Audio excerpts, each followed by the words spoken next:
አርዕስተ ዜና። የትግራይ ጊዜያዊ ምክር ቤት በክልሉ ወቅታዊ ሁኔታ ላይ አዲስ አበባ ከሚገኙ የ11 ሀገራት ዲፕሎማቶች ጋር ምክክር እንዳደረገ ገለጸ።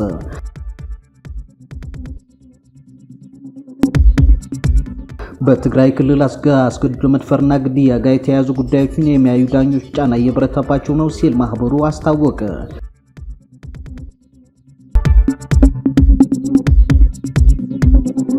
የኢትዮጵያ ንግድ ባንክ የክልል መንግስታት ገንዘባቸውን ወደ ክልላዊ ባንኮች ማዞራቸውን አሳስቦኛል አለ።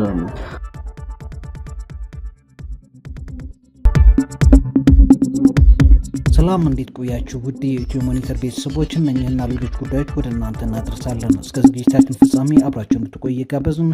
ወደ ዝርዝራቸው እንለፍ። ምክር ቤቱ ልኡካን በአዲስ አበባ ከሚገኙ የ11 ሀገራት ዲፕሎማቶች ጋር በክልሉ ወቅታዊ ሁኔታ መምከራቸውን አስታወቀ።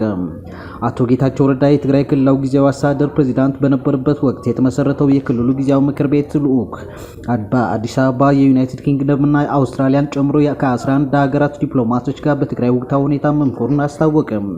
የጊዜያዊ ምክር ቤቱ አፈጉባኤ አቶ ሞገስ ታፈረ የመሩትና የምክር ቤቱ ቋሚ ኮሚቴ ኃላፊዎች ያካተተው ልኡኩ ከዩናይትድ ኪንግደም፣ አውስትራሊያ፣ ካናዳ፣ ጀርመን፣ ፈረንሳይ፣ ጣሊያን፣ ስዊድን፣ ኖርዌይ፣ ፊንላንድ፣ ዴንማርክ እና ኔዘርላንድ ዲፕሎማቶች ጋር ትላንት መጋቢት 29 ቀን 2017 ዓ.ም መወያየቱን ገልጸዋል።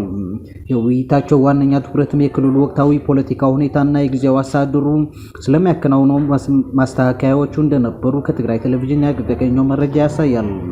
የጊዜያዊ ምክር ቤቱን ማጠናከርን በሚቻልበት ሁኔታ በፕሪቶሪያው የሰላም ስምምነት አፈጻጸሙና ተፈናቃዮች ወደ ቀያቸው በሚመለሱበት ሁኔታ ከመከሯቸው ጉዳዮች መካከል ናቸው ተብለዋል። ልኡኩ በቀጣይ በተመሳሳይ ጉዳዮች ላይ ከተለያዩ ባለድርሻ አካላት ጋር በመገናኘት ለመወያየትና ግንኙነት ለመፍጠር ማቀዱን የልኡካን ቡድኑ አባላት ዋቢ በማድረግ ዘገባው አመላክተዋል።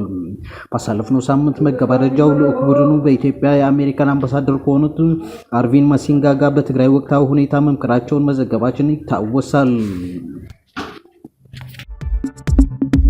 በትግራይ ክልል ከአስገድዶ መድፈርና ግድያ ጋር የተያዙ ጉዳዮች የሚያዩ ዳኞች ጫና እየበረታባቸው ነው ሲል ማህበሩ አስታወቀ። በትግራይ ክልል ከአስገድዶ መድፈርና ግድያ ጋር የተያዙ ጉዳዮችን የሚያዩ ዳኞች እየደረሰባቸው ያለው ውስጣዊና ውጫዊ ጫናዎች እየተበራከቱ መጥተዋል፣ አሳሳቢ ሆነዋል ሲል የትግራይ ዳኞች ማህበር መጋቢት 27 ቀን 2017 ዓ.ም ባወጣው መግለጫ አስታውቀዋል። በአሁኑ ወቅት በተለይም ደግሞ ባለፉት 2 ዓመታት ታይቶ በማይታወቅ ሁኔታ በትግራይ በሴቶች ላይ አስገድዶ መድፈርና ግድያዎች ተበራክተዋል ሲል ማህበሩ በመግለጫው ጠቁመዋል። እነዚህን ወንጀሎች በፈጸሙ ተጠርጣሪዎችና ከሳሾች ዙሪያ ያሉትን ጉዳዮች የሚሰሙ ዳኞች ከፍርድ ሂደቱ በኋላም ሆነ በፍርድ ሂደቱ ላይ በተለያዩ መንገዶች ጫና እየደረሰባቸው ይገኛል ሲል አሳስበዋል። ጫናዎቹ ዳኞቹን ነፃ ሆነው እንዳይሰሩ ከማድረግም በላይ ደህንነታቸውን አደጋ ላይ የጣለ በመሆኑ በፍጥነት ሊቆም ይገባል ሲል ጠይቀዋል። የሚመለከተው አካል እነዚህን ጫናዎች በፍጥነት የሚያስቆማቸው ከሆነ ግን እነዚህን አስገድዶ መድፈርና የግድያ ጉዳዮች የሚያዩ ዳኞች ነፃና ገለልተኛ ሆነው ጉዳዮቹን ለማየት ሊቸገሩ ይችላሉ ሲል አሳስበዋል። በተጨማሪም ለደህንነታቸው በመስጋት አንሰራም ሊሉ ስለሚችሉ የሚመለከተው አካል ከክልሉ ፍርድ ቤቶች ጋር ልዩ ትኩረት በመስጠት በጋራ እንዲሰራ ጠይቀዋል። ማህበሩ በመግለጫው በዳኞች ላይ የሚደረገውን ጫናና ጣልቃ ገብነት በአሁኑ ወቅት በክልሉ ከሚገኘው የፖለቲካና የኢኮኖሚ ሁኔታዎች ጋር በተያያዘ ሊታረሙና ሊሰራባቸው ይገባል ያላቸውን ነጥቦች አስቀምጧል። ከእነዚህም ነጥቦች መካከል በክልሉ ፍርድ ቤቶች ላይ እንደ ተቋምና በዳኞች ላይ በሚዲያ እንዲሁም በተለያዩ የመገናኛ ብዙሃን ዘዴዎች የተካሄደ ያለውን የስም ማጥፋት በአፋጣኝ ማቆም እንዳለበት ጠይቀዋል። በፍርድ ውሳኔ ላይ ጫና እየፈጠረ ይገኛል በሚል ማህበሩ በመግለጫው ካነሳቸው መካከል የክልሉ የሴቶች ቢሮ ይገኙበታል።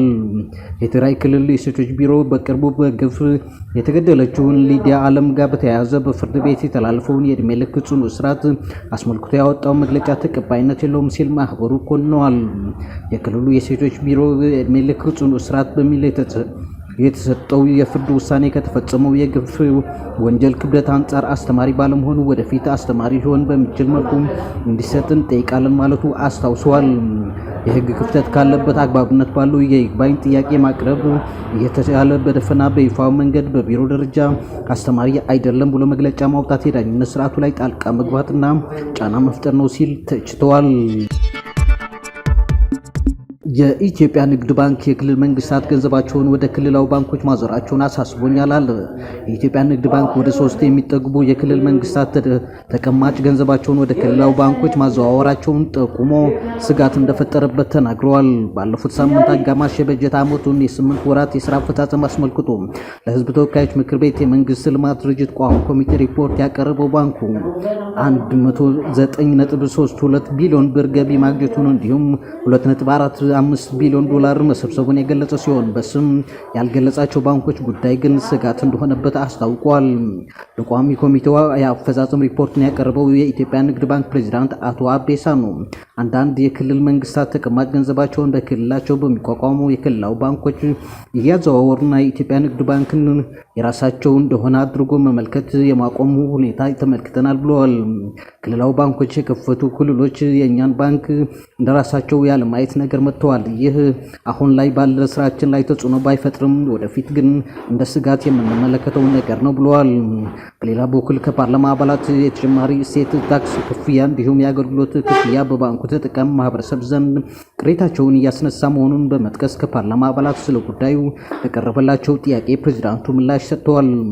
በገለጻቸውም ቫትን በተመለከተ በህብረተሰቡ ዘንድ የአረዳድ ብዥታ አለ። በተንቀሳቃሽ ገንዘብ ላይ የተጣለ ግብር የለም፣ ክፍያው የሚሰጠው አገልግሎት ነው ያሉ ሲሆን የቫት ክፍያን በባንኩ አሰራር ውስጥ ከመተግበር አንጻር ግን ከህጉ ትግበራ አስቀድሞ የቴክኖሎጂ ዝግጅት ያስፈልግ እንደነበረ ጠቅሰዋል። ደንበኞቻችን ቫት የማስከፈል ትግበራ የጀመረው እንደ አውሮፓውያን አቆጣጠር ጥቅምት 1 ቀን ጀምሮ ነው። ይሁን እንጂ ግብር አስከፋዩ ወደ ኋላ ሄዶ አዋጅ ከጸደቀበት ቀን ጀምሮ ክፈሉ በማለት ያልሰበሰብነውን ብር እንዴት እንከፍላለን በሚል ግብርን የተመለከተ ክርክር ላይ ነን ብለዋል።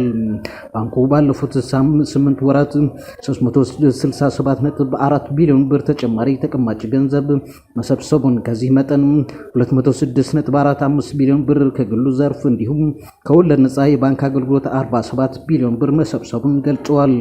በበጀት ዓመቱ 149.26 ቢሊዮን ብር ከብድር አገልግሎት የተሰበሰበ ሲሆን ከዚህም 72.2 በመቶ የግሉ ዘርፍ ከግሉ ዘርፍ የተገኘ መሆኑን ገልጸዋል። ይሁንና ባንኩ ከአዲስ አበባ ቤቶች ፕሮጀክት ቦንድ ያቀደውን ያህል አለመሰብሰቡን ሲገልጽ መጠኑን ግን በትክክል ከማስቀመጥ ተቆጥበዋል። በሌላ በኩል አጠቃላይ በተያዘው በጀት ዓመት 76.65 ቢሊዮን ብር ወጪ ማጣቱን የገለጸው ባንኩ ይህ መጠን ግን በውጭ ምንዛሬ ለውጥ ምክንያት የመጣበትን ወጪ ገንዘብ ሚኒስቴር የወሰደው ሲሆን የሚወስደው ሊሆን ስለመቻሉ ውይይት የተደረገ መሆኑን አቶ አቤ ለፓርላማው ቋሚ ኮሚቴ አስታውቋል። እስራኤል በጋዛ ላይ የጣለችውን የእርዳታ እገዳ ላይ እርምጃ እንዲወሰድ የረድኤት ተቋማት ሲያሳስቡ ግዛቲቷ የግድያ ሜዳ ሆናለች ሲሉ የተባበሩት መንግስታት ዋና ጸሐፊ ተናገሩ። እስራኤል በከበባ ውስጥ ባስገባቻት ጋዛ እርዳታ ሙሉ በሙሉ ቀጥ ብሏል፣ እንዲሁም አስፈሪ ደጃፎች ተከፍተዋል ሲሉ ዋና ጸሐፊው አንቶኒዮ ጉተሬስ ተናግረዋል።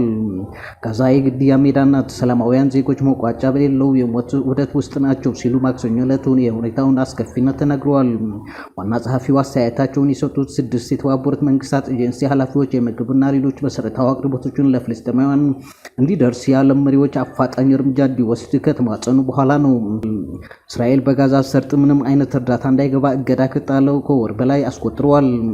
በእስራኤል በጋዛ ላይ ሙሉ የእርዳታ እገዳ እንዲሁም እንደ አዲስ ጥቃቷን የጀመረችው የጋዛ የተኩስ አቁም የመጀመሪያ ምዕራፍ ከተጠናቀቀ በኋላ ነው። እስራኤል የመጀመሪያው ምዕራፍ የተኩስ አቁም ስምምነትን መራዘምን ሐማስ እንዲቀበል ትፈልጋለች። ሐማስ በበኩሉ ሁሉም ታጋጆች እንዲለቀቁ እንዲሁም የእስራኤል ጦር ከጋዛ ሙሉ በሙሉ እንዲወጣና ዘላቂ መረጋጋትን ማምጣት ያለመውን ሁለተኛው ምዕራፍ ተግባራዊ ይሁን እያለ ነው።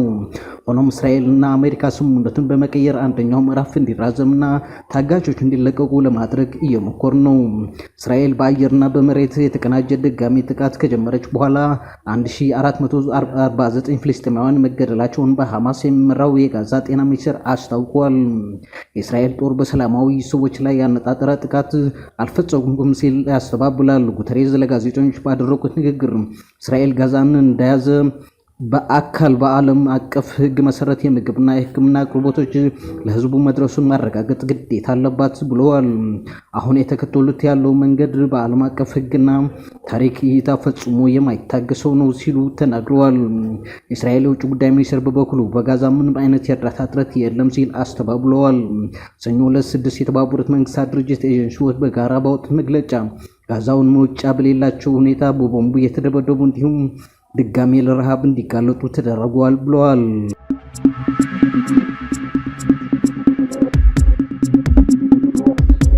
ክቡራን የኢትዮ ሞኒተር ቤተሰቦች ዕለታዊ ዜናዎቻችን ይመስሉ ነበር። ቻናላችንን ላይክ፣ ሼር እንዲሁም ሰብስክራይብ በማድረግ አዳዲስና ወቅታዊ ጉዳዮችን ይከታተሉ። ሰላም።